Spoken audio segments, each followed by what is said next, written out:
Welcome to the Date and Time Functions Guide. In this section, we'll explore the various functions that allow you to manage and manipulate date and time values in Engini. Whether you're calculating time differences, formatting dates, or extracting specific parts of a date, these functions will simplify your work with date and time data. Let's jump in and see how they operate. If you navigate to the Functions tab, you'll find multiple function categories. You can filter the desired function by typing it directly or exploring the categories. Today, we'll focus on the Date and Time Functions category, where you'll find functions like ADDSECONDS, ADDMINUTES, UTCNOW, and more. Each function includes a detailed guide on how to use it effectively. Let's start with the UTCNOW function. This function returns the current date and time in the Coordinated Universal Time Zone as a string. UTC is a global standard time zone often used in programming to maintain consistency across different regions and systems. For example, if we use the UTCNOW function, it will return the current date and the current time, which represents today's date and the exact current time in UTC. Let's run the UTCNOW function to see the output. After executing it, the result is displayed just as expected. Next, let's look at the FORMATDATETIME function. This function takes a timestamp and a format as inputs and returns a string that represents the date in the specified format. It's a great way to customize how dates are displayed.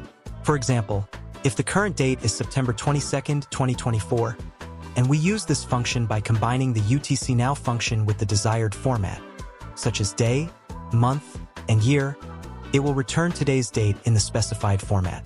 Let's test this by formatting the current date. After running the function, the result is displayed exactly as expected. Now, let's explore the LOCALTIMENOW function. This function returns the current timestamp based on the time zone defined in the admin page. It ensures that the time aligns with the selected local time zone as configured in the system settings. For example, if the time zone is set to Jerusalem, the LOCALTIMENOW function will return today's date and the current time in the Jerusalem time zone, including microseconds for precise timekeeping.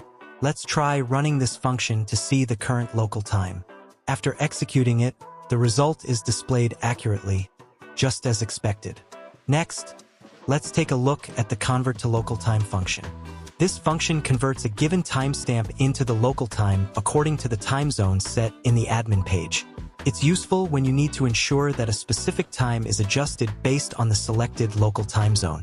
For example, if we input a timestamp representing November 5th, 2023, at 2:01 p.m., the CONVERTTOLOCALTIME function will convert it to the local time, resulting in the date and time adjusted to the Jerusalem time zone. Let's convert a timestamp now and see the result. After running the function, the conversion works perfectly, as expected. Let's move on to the CONVERTTIMEZONE function. This function converts a given timestamp to a specific time zone. You can specify both the source and destination time zones, making it flexible for handling time conversions between different regions.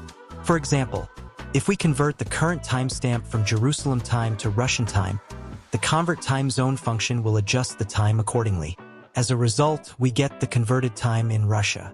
It's important to note that if no source time zone is provided, the system will automatically use the time zone configured in the admin page as the default.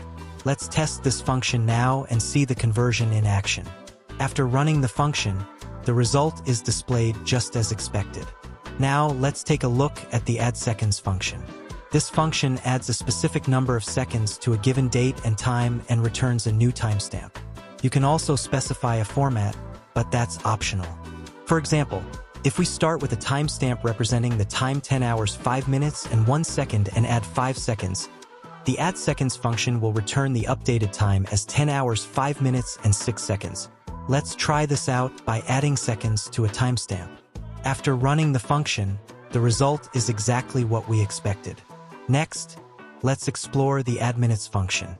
This function allows you to add a specified number of minutes to a given date and time, returning an updated timestamp.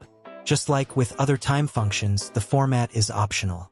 For example, if we start with a timestamp showing 10 hours 5 minutes and 1 second and add 5 minutes, the ADDMINUTES function will update the time to 10 hours 10 minutes and 1 second.